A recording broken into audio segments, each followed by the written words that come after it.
Hi hello good evening. I hope आप लोग स्वस्थ होंगे, मस्त होंगे। यूट्यूब चैनल सिंचाई जॉब में आप लोग का हार्दिक स्वागत है। आज का जो टॉपिक है संक्रामक रोग प्रसार तथा नियंत्रण, ये आपका क्लास 11th और 12th के लिए है क्वेश्चन। और इसमें जो संक्रामक रोग से भी क्वेश्चन जो है ये कंपटीशन लेवल पे भी है। सभी लोग जो होम साइंस पढ़ते हैं या होम साइंस की तैयारी करते हैं या टीजीटी पीजी की तैयारी करते हैं, सभी के लिए ये इम्पोर्टेंट वीडियो है। शुरू से अंत तक जरूर देखिएगा। पहला क्वेश्चन है कि संक्रामक रोगों का संक्रमण किनके द्वारा होता है। तो किनके द्वारा होता है, ये सभी हैं। आगे क्वेश्चन है कि डीटीपी का टीका किन रोगों को रोकथाम के लिए लगाया जाता है। किन रोगों को रोकथाम के लिए? डिप्थीरिया, कुकर खांसी, टिटनेस। यहाँ पे लिखा है डिप्थीरिया, कुकर खांसी, टिटनेस, ये सभी 3 बीमारियों से बचाया जाता है डीटीपी का टीका से।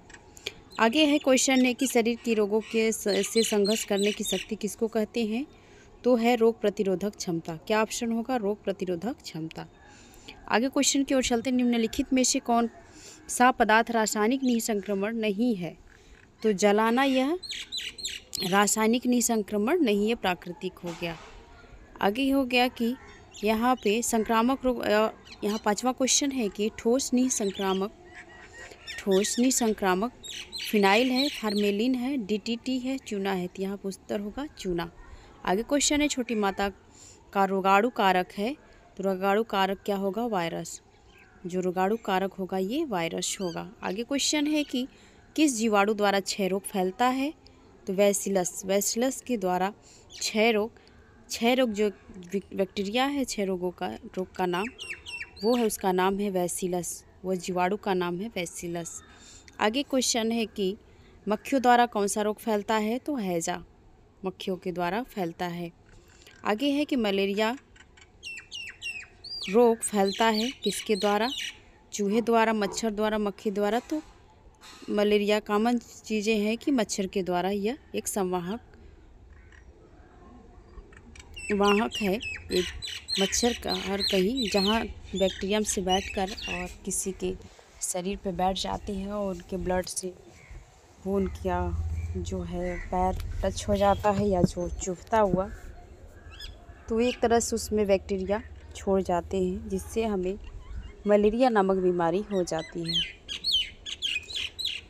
आगे क्वेश्चन है कि टाइफाइड रोगी को किस रोग के पश्चात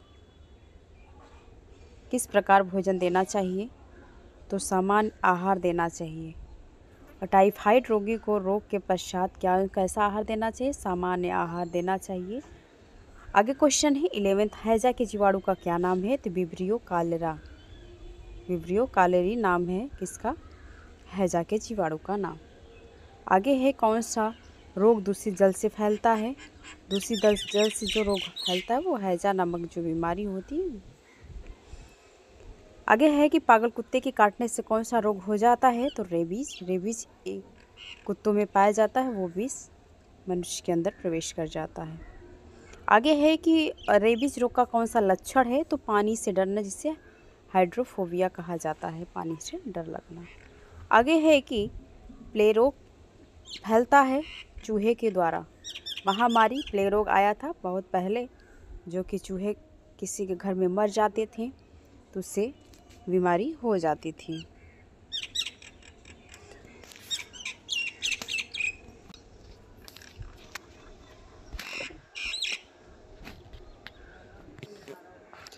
आगे कह रहा है कि निम्नलिखित में से कौन सा हेपेटाइटिस सर्वाधिक खतरनाक होता है। तो हेपेटाइटिस बी सर्वाधिक खतरनाक होता है, जानलेवा होता है। आगे है कि निम्न में से मस्तिष्क में सूजन आने का कौन सा विशिष्ट लक्षण है। मलेरिया है, डेंगू, इंसेफेलाइटिस या पित्त ज्वर। तो ये है इंसेफेलाइटिस। ये है क्या है कि मस्तिष्क में सूजन आ जाने के विशिष्ट सिम्टम दिखाई देते हैं। आगे क्वेश्चन है कि ये अब आते हैं अति लघु क्वेश्चन पे। यहाँ तक था बहुविकल्पी, अब हम आते हैं अति लघु क्वेश्चन पे।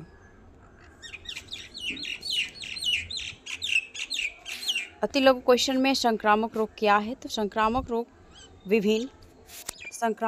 वह रोग है जो विभिन्न रोगाणु, जीवाणु, कवक, प्रोटोजोआ आदि के कारण होने से होता है। संक्रामक रोग कहलाते हैं। इनको संक्रमण विभिन्न माध्यमों द्वारा एक व्यक्ति से दूसरे व्यक्ति में हो जाता है, जिसे हम संक्रामक रोग कहते हैं।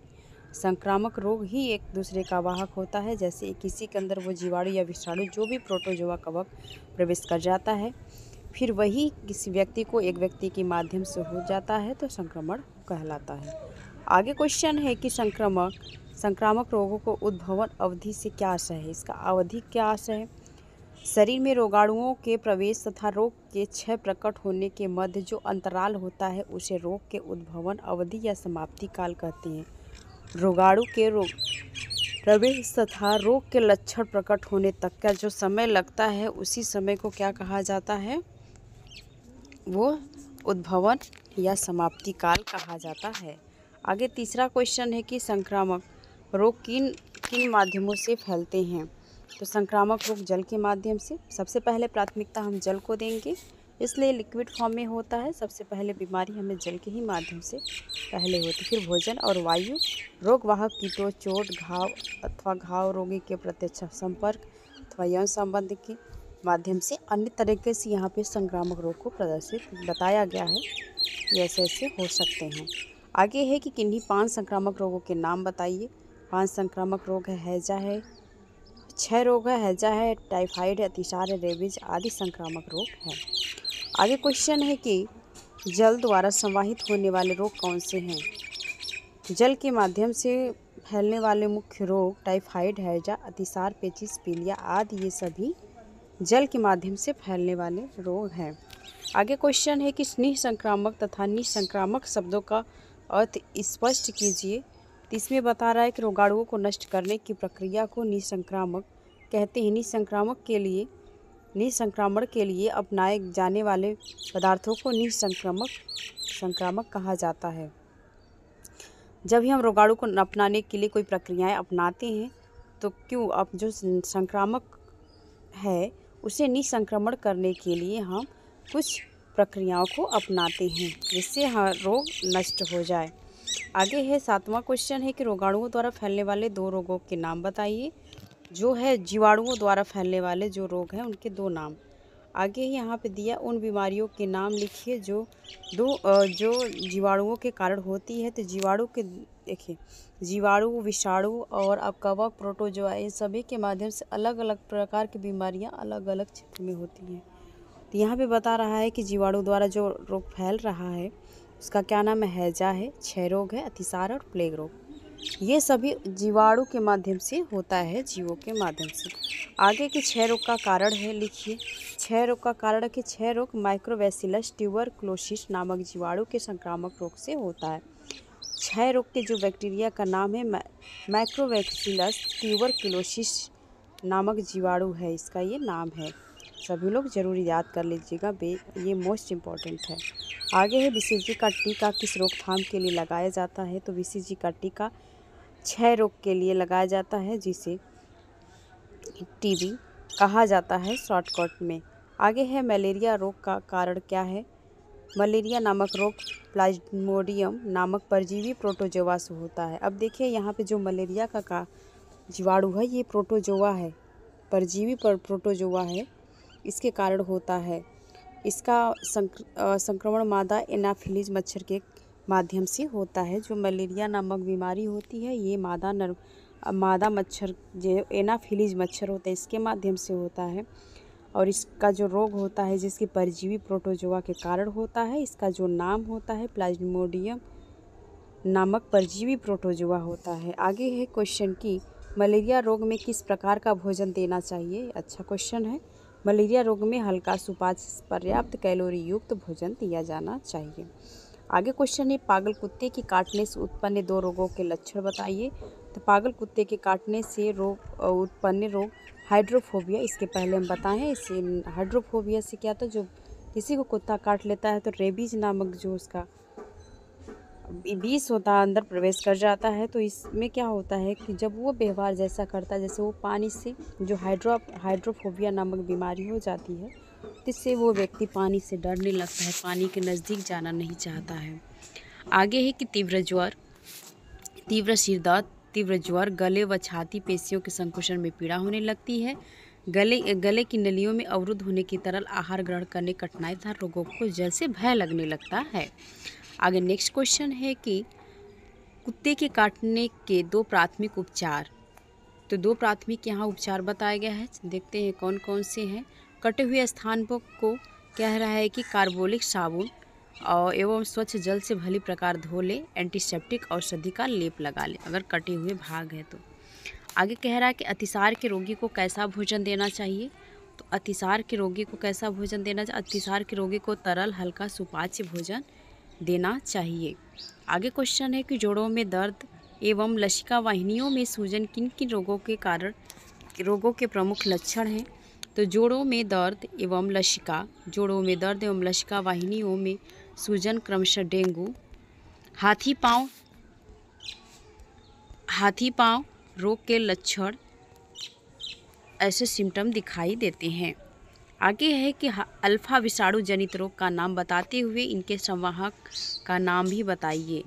आगे इसका आंसर है कि चिकनगुनिया के रोग का वाहक अल्फा विषाणु है। जो चिकनगुनिया होता है ये भी एक तरह के अल्फा विषाणु जनित रोग से ही होता है। ये भी मच्छर एक प्रकार का होता है जो चिकनगुनिया नामक बीमारी को पैदा करता है। अल्फा विषाणु का नाम है अल्फा विषाणु, और ये कह रहा है कि अल्फा विषाणु एक चिकनगुनिया नामक रोग को उत्पन्न करता है जिसका संवहन एडीज एजिप्टी मच्छर होते के एडीज एजिप्टी एवं एल्बोपिक्टस मच्छर के द्वारा होता है। जरूर याद कीजिएगा, क्वेश्चन यहाँ से ज़रूर ये पूछेगा कि चिकनगुनिया किसके माध्यम से होता है। तो मच्छर के माध्यम से। तो मच्छर कौन से मच्छर का? तो एडीज एजिप्टी एवं एल्बोपिक्टस मच्छर के द्वारा होता है। आगे अब आते हैं लघु क्वेश्चन पे। यहाँ पे लघु क्वेश्चन देखना है। पहला क्वेश्चन है कि संक्रामक रोगों की रोकथाम सामान्य उपाय क्या है। अगर हमको रोकथाम करना है तो उसका सामान्य उपाय क्या करेंगे।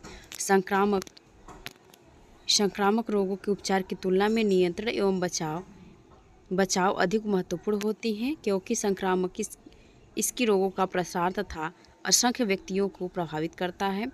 इसके अतिरिक्त इसकी रोकथाम के उपायों को व्यापक स्तर पर होना भी अति आवश्यक है। व्यक्तिगत भागीदारी के साथ सार्वजनिक प्रयास दोनों ही समान रूप में महत्वपूर्ण है। आगे कह रहा है कि संक्रामक रोगों की रोकथाम के सामान्य उपाय हम क्या क्या कर सकते हैं। पहला है कि स्वास्थ्य विभाग को सूचित करना। पहले हम स्वास्थ्य विभाग के पास जाएं। किसी भी व्यक्ति को संक्रामक रोग होने की स्थिति में उनकी सूचना निकट के स्वास्थ्य अधिकारी एवं चिकित्सक को अवश्य देनी चाहिए, जिससे समय रहते हुए रोगों का प्रसार को रोका जा सके। और दूसरा है कि रोगग्रस्त संक्रमित व्यक्ति को अलग रखना। हाँ, दूसरा है कि हम क्या कर सकते हैं, संक्रामक रोग से रोगों को फैलने से रोकने के लिए हम व्यक्ति को अलग उसे परिवार से अलग रखा जा सकता है कि उससे जो बीमारी हुई है उससे किसी और को ना हो। रोकने के लिए विशेषकर वाहित एयरबॉर्न रोगों के मामले में संक्रमित व्यक्तियों के उपचार की अलग से विशेष व्यवस्था की जानी चाहिए, जिससे रोगी का समुचित व्यवहार हो सके, अन्य स्वस्थ भी संक्रमण से बच सके। तीसरा है कि रोग प्रतिरक्षा के उपाय यहाँ पे है।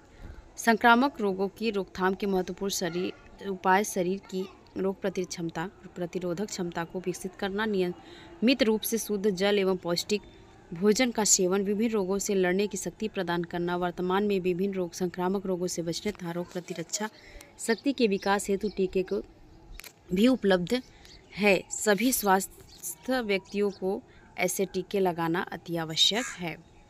आगे है कि रोग प्रतिरोधक क्षमता से आप क्या समझते हैं, दूसरा क्वेश्चन है। चलते हैं इसके बारे में देख लेते हैं। यहाँ पे रोग प्रतिरोधक क्षमता के बारे में दिया है। हमारा शरीर अधिकांश बाह्य कारकों से स्वयं की अपनी रक्षा कर लेता है। शरीर की विभिन्न रोग कारक जीवों से लड़ने की क्षमता जो उसे प्रतिरक्षी तंत्र के कारण मिलती है, रोग प्रतिरोधक क्षमता कहलाती है। रोग प्रतिरोधक क्षमता 2 प्रकार की होती है। पहला है सहज प्रतिरक्षा। सहज प्रतिरक्षा में यह बताया गया है कि जैसे देखिए, जो हमारी प्राकृतिक रोग प्रतिरोधक क्षमता होता है जो हमें जन्म से ही मिलता है, लेकिन जब जन्म लेने के बाद जब हम बड़े होने लगते हैं तो हमें बाहर से भी अपने रोग प्रतिरोधक क्षमता को बढ़ाने के लिए कुछ ऐसे चीज़ों को लेना ज़रूरी होता है जो हमारे शरीर में क्या कहते हैं कि रोग प्रतिरोधक क्षमता को बढ़ाए। तो यहाँ पे है कि हमारा शरीर अधिकांश बाह्य स्वरूप रक्षा करता है, मतलब बाह्य कारकों से या रोगों से रक्षा प्रदान करता है। कब? जब हमारा इम्यूनिटी पावर मजबूत होता है तब। अगर वही हमारी इम्यूनिटी पावर कमज़ोर होगा तो बाहरी रोग अगर आते हैं तो हमारे अंदर प्रवेश कर जाते हैं, जो अनेक प्रकार की बीमारियां उत्पन्न कर देते हैं। यहाँ पे है कि सहज प्रतिरक्षा के बारे में बताया गया है कि एक प्रकार की अवशिष्ट रक्षा जो जन्म के समय ही मौजूद होती है, परंतु हमारे शरीर में सभी प्रकार के संक्रमणों के विरुद्ध अवरोध बैरियर कार्य करते हैं। इस अविशिष्ट प्रतिरक्षी तंत्र कहते हैं। ये अवरोध 4 प्रकार के होते हैं। कौन कौन से अवरोध होते हैं? शारीरिक अवरोध, कायिकी अवरोध, कोशिकीय अवरोध और साइटोकाइन अवरोध। पहला है कि शारीरिक अवरोध में फिजिकल बैरियर क्या है? शरीर पर त्वचा मुख्य अवरोध है जो बाहर से रोगाणुओं के प्रवेश को रोकती है। दूसरा है कायिक अवरोध, फिजियोलॉजिकल बैरियर, आमाशय में अम्ल, मुंह में लार, आँखों के आंसू, ये सभी जीवाणु की वृद्धि को रोकते हैं। आगे है कि कोशिकीय अवरोध में है सेलुलर बैरियर, रक्त में उपस्थित श्वेत रुधिर कणिकाएं जो न्यूट्रोफिल्स मोनोसाइट्स रोगाणु का भक्षण करती है। साइटोकाइनिन जो होता है अवरोध करता है विषाणु संक्रमित कोशिकाएं, इंटरफेरॉन नामक प्रोटीन का स्रावण करती है जो असंक्रमित कोशिकाओं को आगे विषाणु संक्रमण से बचाती है। ये है आपके 4 टाइप्स किसके? सहज प्रतिरक्षा के अवरोध। आगे है इसमें कि उपार्जित, एक हो गया प्राकृतिक जो अर्जित है और आप दूसरा देखते हैं उपार्जित। उपार्जित प्रतिरक्षा, उपार्जित रोगजनक विशिष्ट है, रक्षा है। हमारे शरीर का जब पहली बार किसी रोगजनक या रोगाणु से सामना होता है तो शरीर निम्न तीव्रता की प्राथमिकता अनुक्रिया करता है। बाद में उसी रोग से सामना होने पर बहुत ही उच्च तीव्रता की द्वितीय अनुक्रिया होती है। उपार्जित प्रतिरक्षा 2 टाइप्स के होती, एक सक्रिय प्रतिरक्षण होती है, दूसरा निष्क्रिय प्रतिरक्षण। इसके बारे में सक्रिय को देख लो। हमारे शरीर के रक्त में मौजूद जो विशेष प्रकार के लसिकाणुरक्षी प्रतिरक्षी अनुक्रियाएं करते हैं, ये बी लसिकाणु तथा टी लसिकाणु एंटीबायोटिक उत्पन्न करने में बी कोशिकाओं की सहायता करते हैं। आगे है कि जो निष्क्रिय होता है प्रतिरक्षण, जो हमारा पैसिव इम्यूनिटी होता है, वो जब शरीर की रक्षा के लिए बनाए प्रतिरक्षी एंटीबायोटिक सीधे ही शरीर को दे दिए जाते हैं तो ये निष्क्रिय प्रतिरक्षा होता है कहलाती है। जैसे कि जब शरीर की प्रतिरक्षा को बनाए रखने के लिए हम एंटीबायोटिक सीधे इंजेक्शन के माध्यम से शरीर में प्रवेश करा देते हैं तो ये हमारा निष्क्रिय प्रतिरक्षण हो गया। सक्रिय प्रतिरक्षण होता है कि जब हम लसिकाणु या प्रतिरक्षी अनुक्रिया करते हैं, बी लसिकाणु तथा टी लसिकाणु और बी लसिकाणु हमारे एंटीबायोटिक उत्पन्न करते हैं। देखिए कुछ होता है कि जैसे कि हम उपार्जित है कि इसके माध्यम से हम अपनी सेल्स जो हमारे लसिकाणु हैं इन लोगों को एंटीबायोटिक उत्पन्न करने के लिए हम किसी तरह के विशेष प्रकार की प्रतिरक्षा या अनुक्रिया करते हैं। तो ये हो गया हमारा सक्रिय प्रतिरक्षण। लेकिन इसमें क्या है कि जो निष्क्रिय प्रतिरक्षण में जो हम डायरेक्ट सीधे शरीर में प्रवेश करा देते हैं एंटीबायोटिक को, वो हमारा निष्क्रिय कहलाता है। आगे क्वेश्चन है कि चेचक रोग का सामान्य विवरण प्रस्तुत कीजिए। चेचक कारक एक प्रसार वेरियोला वायरस नामक जीवाणु इस रोग का वह कारक है। ये विषाणु वायु के माध्यम से व्यक्ति के श्वसन तंत्र में प्रवेश करते हैं। परंपरा अनुसार शीतल रोग की संज्ञा दी जाती। कहीं चेचक रोग को शीतल रोग के नाम से भी जाना जाता है। कहीं ने बड़ी या छोटी माता, बड़ी माता के भी नाम से जाना जाता है। चेचक को छोटा अगर चिकन पॉक्स है तो उससे छोटी माता, अगर बड़ा चिकन पॉक्स है तो उसे बड़ी माता के नाम से जाना जाता है। आगे है कि उद्भवन काल क्या है इसका, इसके बारे में हम देख लेते हैं। उद्भवन काल, इस रोग के लक्षण संक्रमण से 10 से 12 दिन की अवधि के अंतराल पर प्रकट होते हैं। लक्षण के रोग के प्रमुख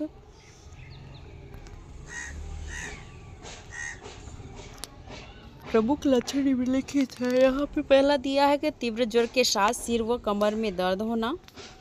दूसरा है जी मिचलाना एवं वमन की शिकायत हो जाती है। तीसरा है लक्षण स्पष्ट होने पर आंखें लाल हो जाती है तथा मुंह आदि पर लाल दाने निकल जाते हैं। चेचक के दाने लाल रंग के होते हैं, बाद में इनमें तरल द्रव भर जाता है। चौथा है कि रोग के ठीक होने की प्रक्रिया में 9 से 10 दिन बाद दाने मुरझाने लगते हैं एवं उनके संस्थान पर पपड़ी सी जम जाती है। बचाव के उपाय के बारे में हम देखेंगे। बचाव के क्या उपाय? प्रत्येक व्यक्ति को समयानुसार टीका अवश्य लगवा लेना चाहिए। रोगी को अलग व्यवस्था करनी चाहिए। स्वस्थ व्यक्ति को उनके संपर्क में नहीं आने देना चाहिए। तीसरा है कि रोगी के बर्तन, बिस्तर, कपड़ों आदि को अलग रखना चाहिए था। रोगी को ठीक होने पर उन्हें भली भांति निसंक्रमित किया जाना चाहिए। चौथा है कि रोगी के मल मूत्र, थूक तथा उल्टी आदि को खुले में नहीं छोड़ना चाहिए। उनके विसर्जन को समुचित व्यवस्था करनी चाहिए। ये सभी था हमारे चेचक जो बड़ी माता या छोटी माता हो जाती है उसके बारे में यहाँ पे चर्चा किया गया है। उसके उपाय भी बताया गया है, बचाव उपाय, और उसका क्या समयावधि होता है। 10 से 12 दिन का समयावधि होता है। इसमें क्या क्या हमें लक्षण देखने को मिलते हैं ये सभी इसमें बताए गए हैं। आगे चौथे क्वेश्चन को देख लेते हैं। खसरा नामक रोग का सामान्य विवरण प्रस्तुत कीजिए। खसरा के बारे में हम चर्चा करेंगे। इसमें पहले हम कारण और प्रसार पढ़ रहे थे, किसके कारण होता है, कैसे प्रसार होता है। यह एक विषाणु जनित है। खसरा जो बीमारी होती है, अगर पूछा जाए जीवाणु जनित है कि विषाणु जनित है, कवक जनित है, तो हम इसे कहेंगे विषाणु जनित यह रोग है। क्या है? विषाणु जनित यह रोग है। आगे किसी से अधिक प्रभावित होते हैं। इसके विषाणु रोगी के गले में श्लेष्म एवं नाक के स्राव में विद्यमान रहते हैं। कहाँ पे? गले के पास जो श्लेष्मा है उसके पास, और नाक के पास जो नाक के स्राव में विद्यमान रहते हैं, हवा से मिलकर संक्रमण का कारण बन जाते हैं। कौन सा रोग? खसरा। आगे उद्भवन काल क्या होता है इसका? शरीर के विषाणु के शरीर में प्रवेश करने से रोग के लक्षण उत्पन्न होने में सामान्यतः 10 से 15 दिन लगता है। उनके अंदर विषाणु प्रवेश होने से और उनके अंदर सिम्टम लक्षण उत्पन्न होने तक का जो समय होता है 10 से 15 दिन लग जाते, कभी कभी 20 दिन का भी समय हो सकता है। इसके प्रमुख लक्षण यहाँ पे बताए गए हैं। व्यक्ति को ठंड के साथ बुखार आता है तथा बेचैनी महसूस होने लगता है। आगे है कि आंखें लाल हो जाती हैं तथा खांसी, छींक आदि के तीव्र लक्षण बढ़ जाते हैं। तीसरा है कि धीरे धीरे पूरे शरीर पर दाने निकल आते हैं तभी बुखार तीव्र हो जाता है। उसके उपाय क्या हमें करनी चाहिए? उपाय में ये बता रहा है कि खसरे से पीड़ित बच्चे को एक अलग हवादार कमरे में रखना चाहिए। रोगी के नाक व मुंह से निकले जो स्राव को पुराने व स्वच्छ कपड़े में पोंछकर उसे जला देना चाहिए। इधर उधर नहीं फेंकना चाहिए।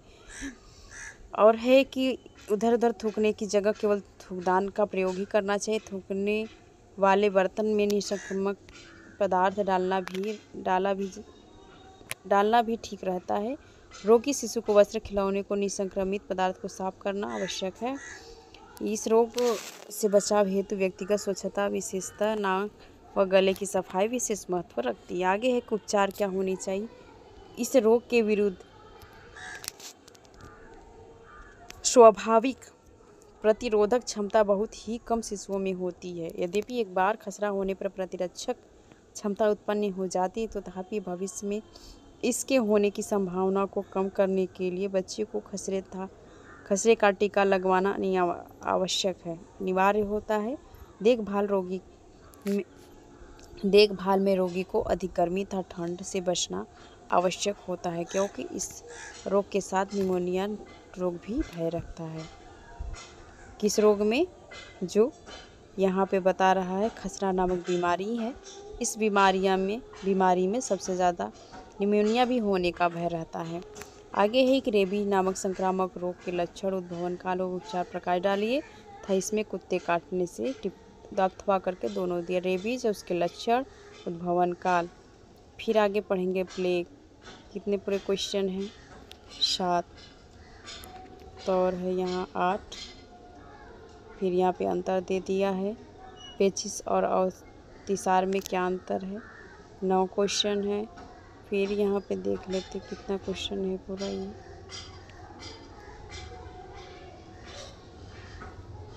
फिर विस्तृत क्वेश्चन पे हम लोग चलेंगे। पहले आज कंप्लीट कर लेते हैं लघु क्वेश्चन को।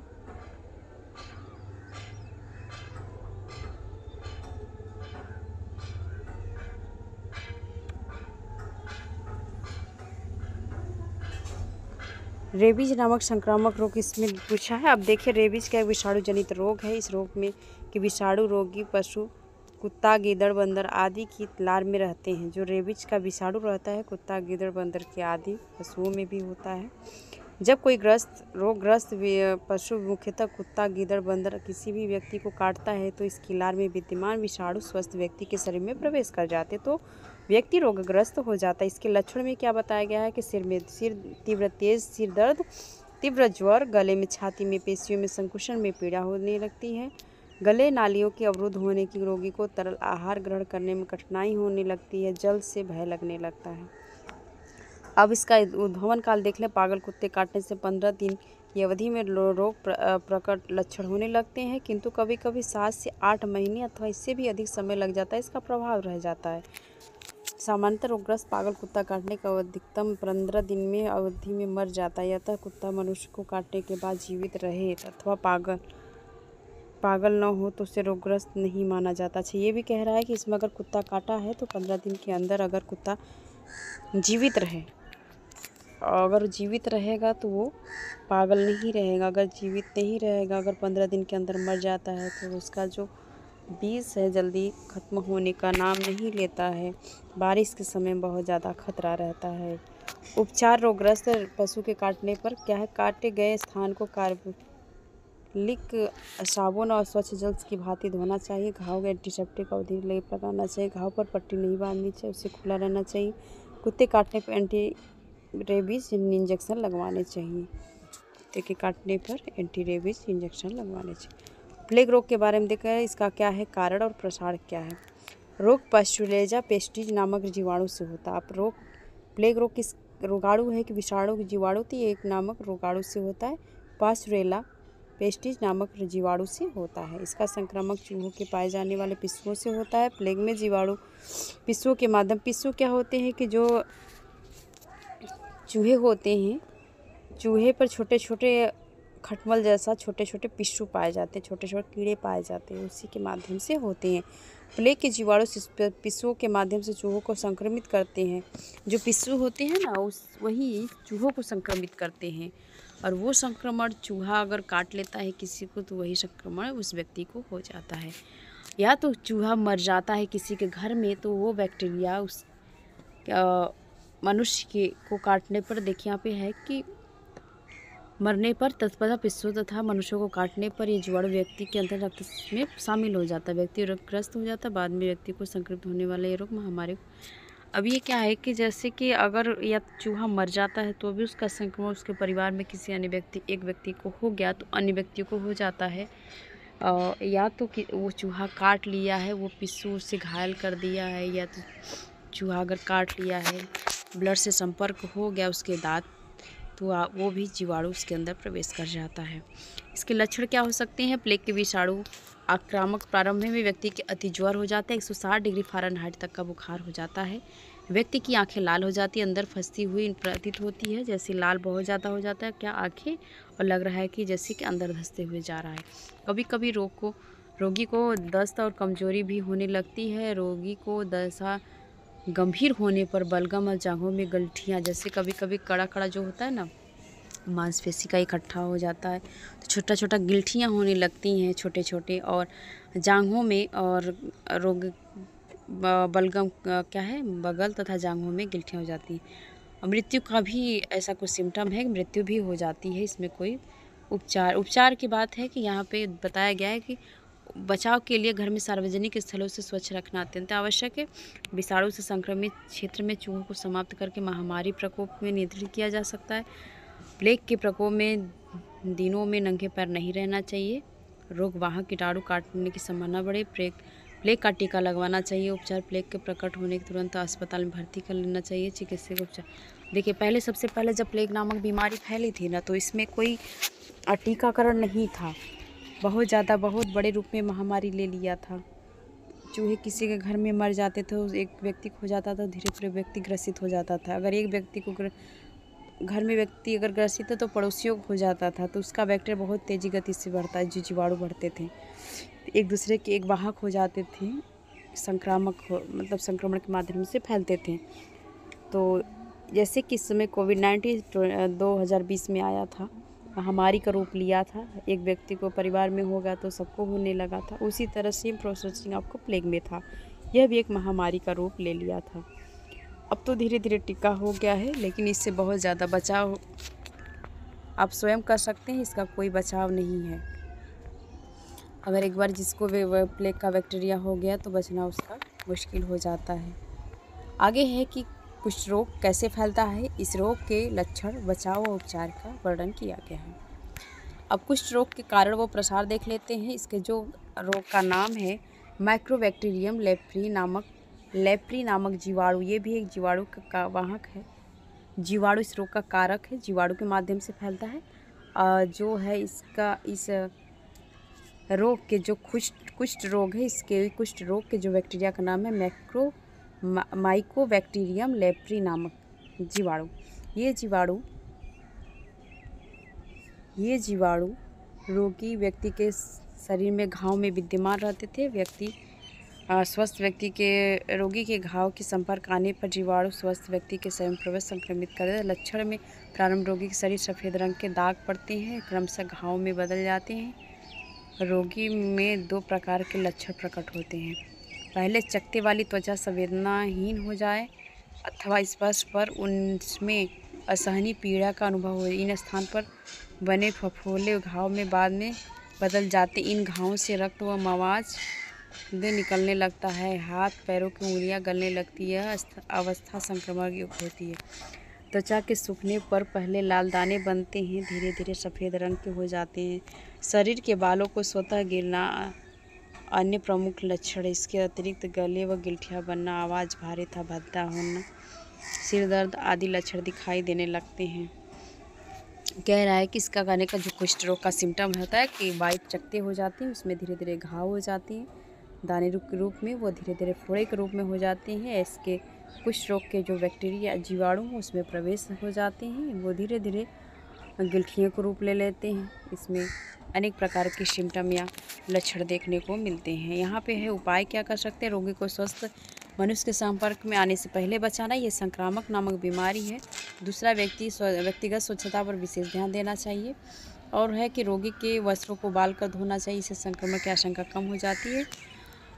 जैसे बर्तन आदि को संक्रामक से धोना चाहिए। उपचार है कि उपचार योग्य रोग है। सरकार द्वारा अनुदान अब अस्पताल में इसका निःशुल्क इलाज उपलब्ध कराया गया है।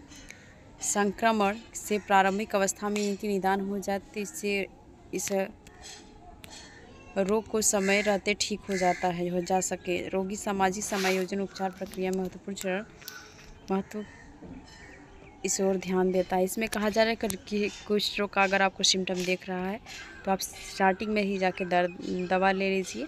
और जो चिकित्सालय है, जो सरकारी चिकित्सालय, वहाँ पे सभी प्रकार की फैसिलिटी उपलब्ध रहती है, निःशुल्क सेवा रहती है।